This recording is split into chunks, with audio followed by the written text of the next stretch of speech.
Kau rasa air ni cukup bersih untuk kucing luar rumah? Rutin pagi aku sekarang memang wajib cek air minum kucing. Especially bila kucing outdoor, benda ni bukan boleh ambil ringan. Dulu aku guna bekas air biasa. Letak pagi, petang dah berhabuk. Kadang ada semut, kadang daun masuk, air cepat kotor, kucing pula jadi malas minum.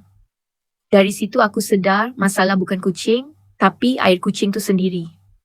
Sejak aku tukar ke water feeder jenis gravity macam ni, rutin aku jadi lebih senang dan air minum kucing lebih terjaga. Kapasiti besar, lebih kurang 3.8 liter, so air tak perlu isi selalu. Sistem siphons gravity dia buat air hanya keluar bila paras air turun. Jadi air tak terdedah lama macam bekas biasa. Yang aku paling suka bekas dia tinggi dan tertutup. Habuk susah masuk, semut pun kurang. Bila aku buat rutin pagi, bilas bekas plus isi air baru, air kekal bersih lebih lama sepanjang hari.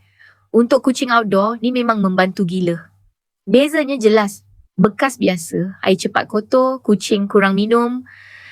Water feeder, air lebih bersih, kucing minum konsisten. Kadang kita ingat makanan je penting, tapi air minum kucing sebenarnya penentu kesihatan jangka panjang. Kalau kau ada kucing outdoor juga, kau guna bekas biasa ke water feeder. Save post ni kalau kau rasa rutin ni patut jadi habit harian.